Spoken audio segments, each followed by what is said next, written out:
Because I was asked to. I've done a lot of fighting through the years for people with disabilities, and seniors have made great changes behind the scenes. So I was asked to run so I could help more people. So the reason I decided to run for Ward 3 City Council, and this is going to sound cliche, I care. I work in Ward 3, I live in Ward 3, my girls go to school in Ward 3, and my in-laws, who are seniors, live in Ward 3. And so, for obvious reasons, it's of the utmost importance to me to ensure that Ward 3 has the councillor will speak for all levels of ages in our ward. Beyond that, I'm an advocate for those voices who are unheard, or for those who are afraid to speak up. This ward needs a councillor who believes in fiscal responsibility, but also not afraid to hold others accountable when they place their wants first instead of needs. I will be accountable and transparent. On October 24th, vote for Jason Deneau, www.votedeneau3.ca. There are quite a few reasons, but the main reason I'm running for council for this year is the fact that I feel like there's a lot of things that have happened over the course of the recent years here in Kitchener that have left people like me in a situation that we don't necessarily want to be in, given the current circumstances of the world. I, like quite a number of our people here in the city of Kitchener, have to commute out of the city in order to get to our jobs. This is something I've been doing now for almost 15 years through contract work, through full-time work. The skills that I have pretty much lead me to only being able to work in places like Cambridge and Ayr, and with people trying to cut down on costs and trying to get shorter commutes and trying to find work closer to home, it's something that I feel like we really need to focus on this. I know that it is important to get affordable housing as well, but if people don't have jobs for the housing that they're going to be getting themselves into, then they're just going to find themselves right back in the situation that they were in before. So it's really important to make sure that we revitalize our industrial sector, our manufacturing, our skilled trades, and our blue collar, and make sure that we can give people what they need. I'm running for City Council in Ward 3.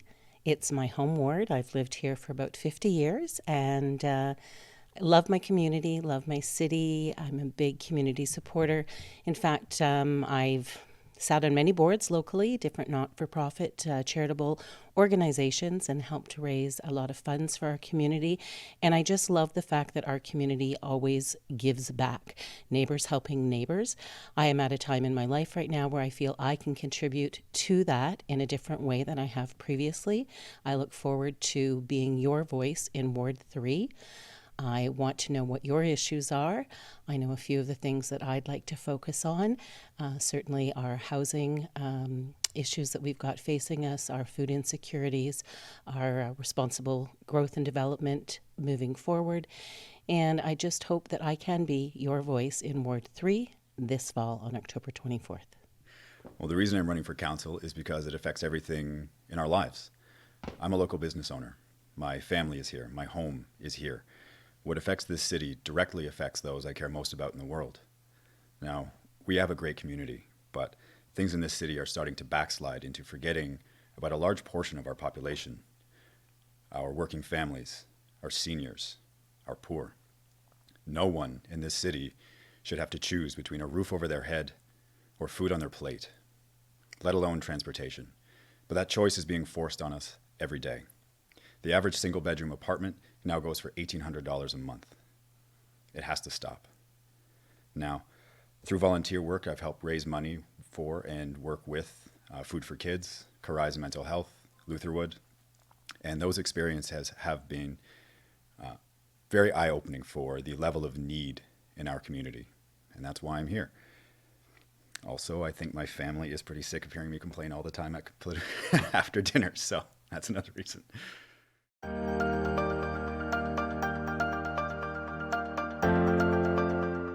Affordable housing and safety.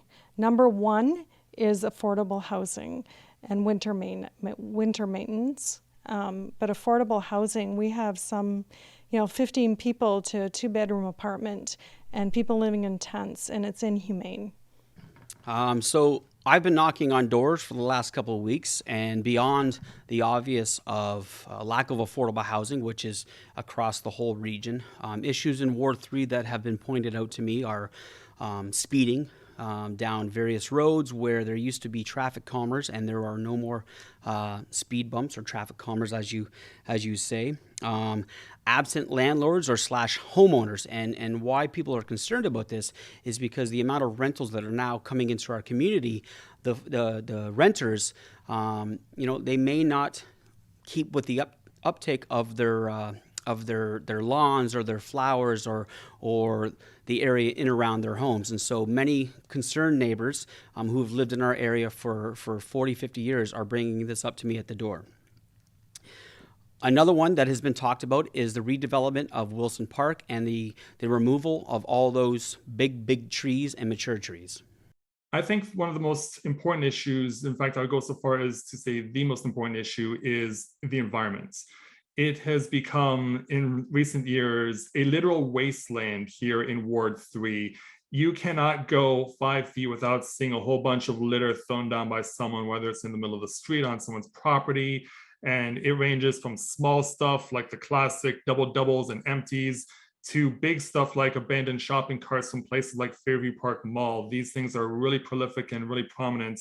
And as far as the latter is concerned, I feel like it's time for retailers who have these shopping carts, who just let people take them wherever they please and dump them wherever they want, to take more responsibility for having them and to make sure that they're more secured and that people can't take them off their property.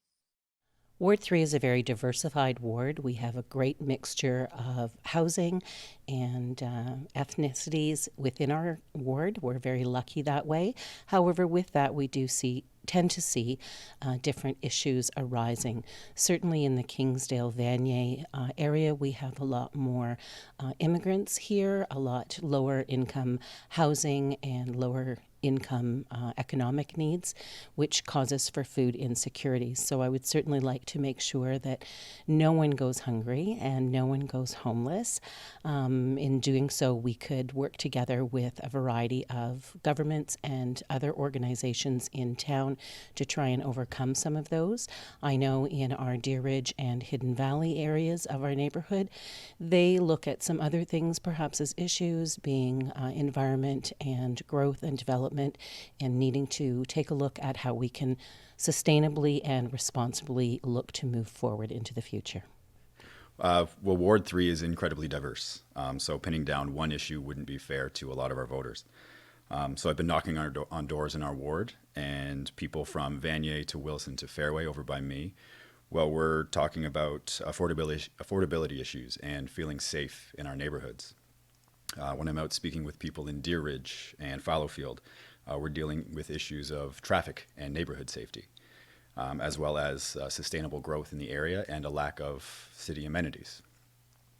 Overall, the safety of our community, whether from unregulated traffic or crime, is what those in Ward 3 are telling me that is most important to them. And through upstream preventative solutions and tackling the issues more directly, that's how we'll start to solve the problems.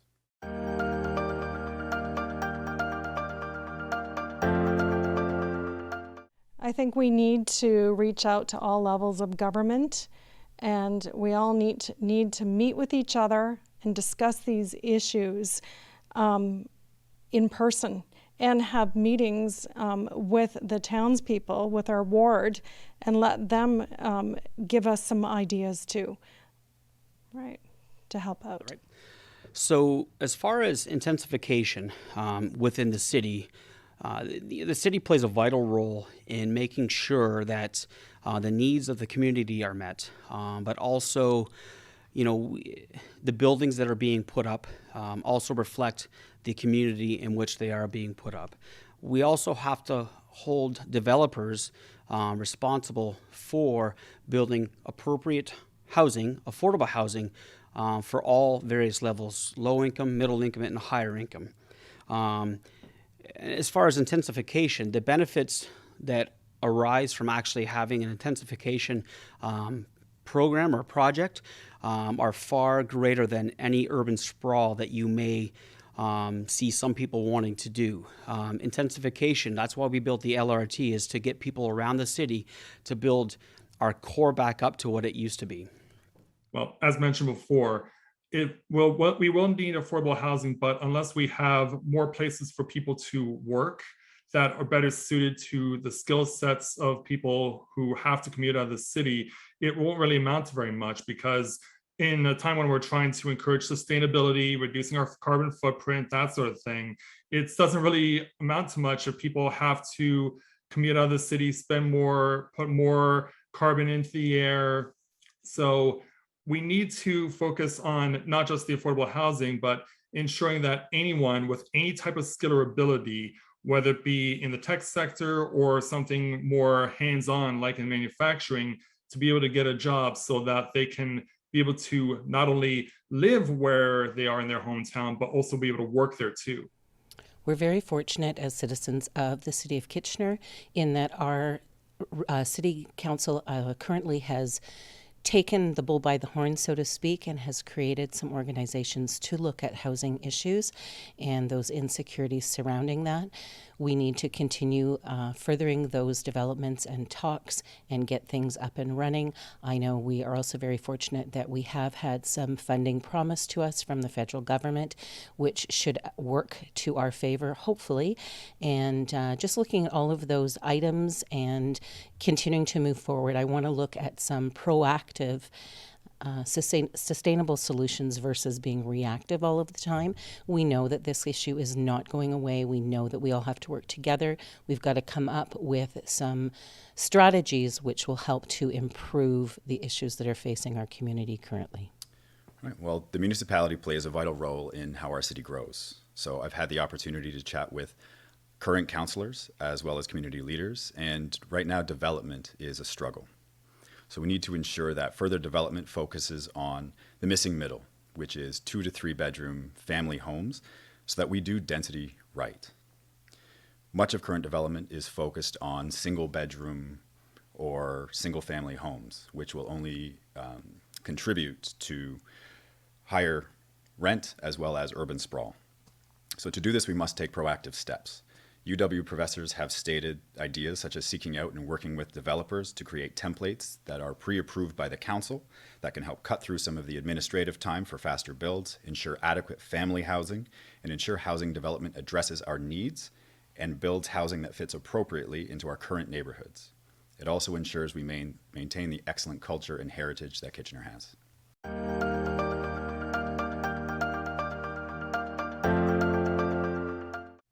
I think we need more help, right, with agencies or just coming together as city council to reach out to these people and get them the help that they need. The homelessness issue that we have across our region is not isolated to this area, but we need to look at the root cause of the issues.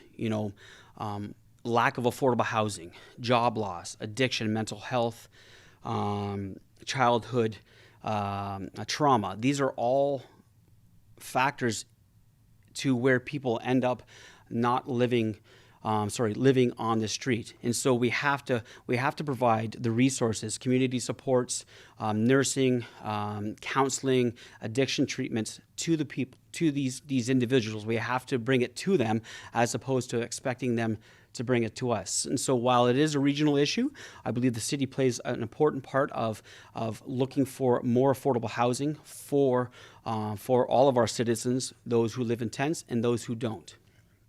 I definitely have noticed some of the homelessness going on here in Ward 3. It's not uncommon during rush hour in particular to see people panhandling at intersections like King and Fairway or at the Highway 8 off-ramp for Fairview Park.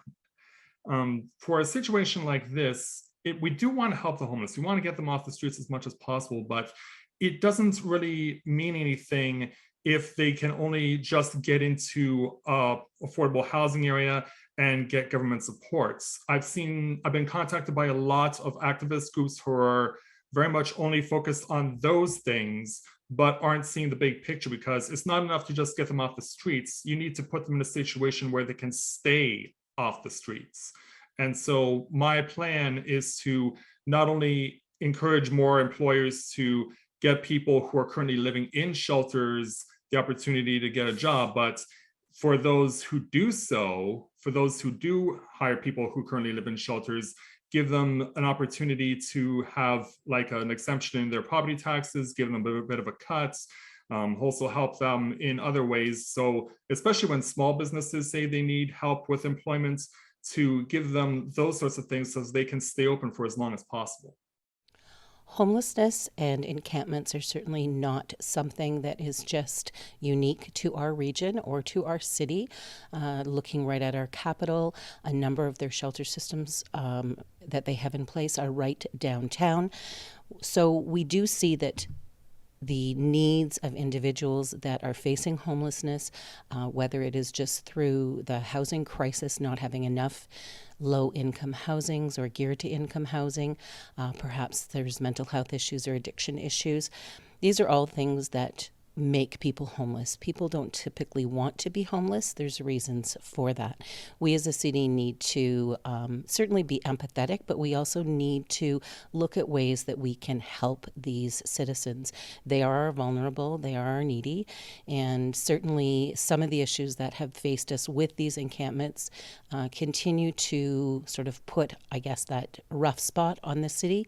However, working together with our community partners and social services, as we have been doing and continue to do more of, I think would be in our best interest. Well, much of it comes back to housing and affordability.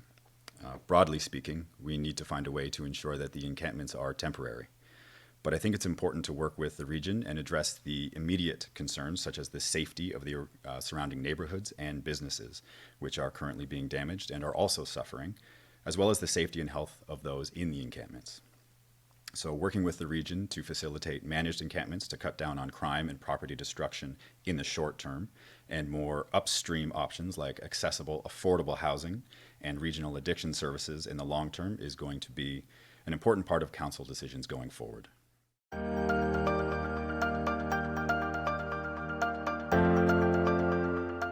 I'm a strong advocate. I have been fighting all my life for the rights of people, especially the disabled and the seniors. And I just really, I don't stop till they get what they need. So I have a very strong voice for the people.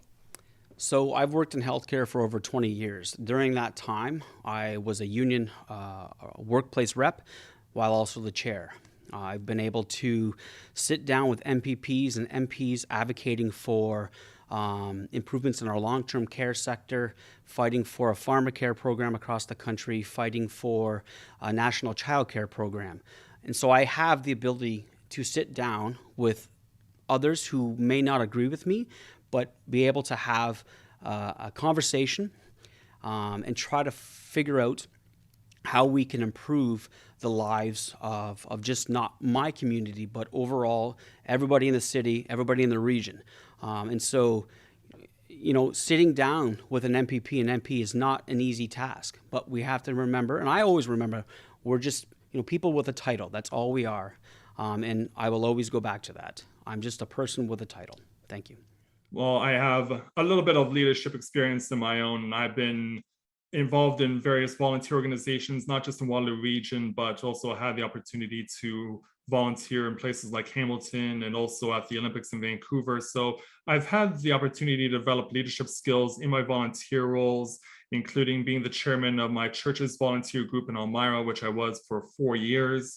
I had the opportunity to be responsible for not just organizing the council's responsibilities, but also for organizing various events for the council and making sure that everything ran smoothly, that everyone knew what their responsibilities were, and delegating when necessary. So being able to gain that leadership experience in volunteering and being able to parlay that into doing my part on the city council, I believe would be very beneficial. I believe that a lot of the benefits that I could bring to the constituents are one, that I've been a lifelong resident of Kitchener and of Ward 3. I've seen a lot of changes and growth throughout my time here. I do come from a business background first. I spent many years in business, communications, marketing. As I mentioned, sat on a lot of boards, so I have been privy and have experience looking at how to do capital campaigns, looking at how to read financial statements, how to work within a board as a team player, but also looking at strategies that are maybe outside the box thinking.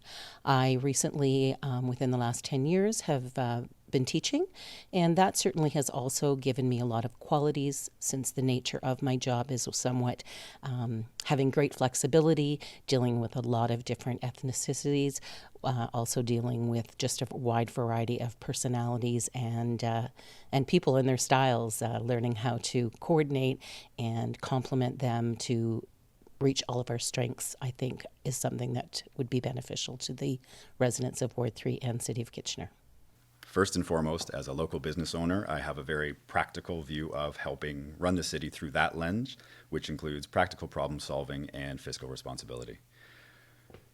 Through being a business owner and active in the community, I've had many opportunities to work with and volunteer with community leaders, and it really gives an understanding of the best processes to move things forward.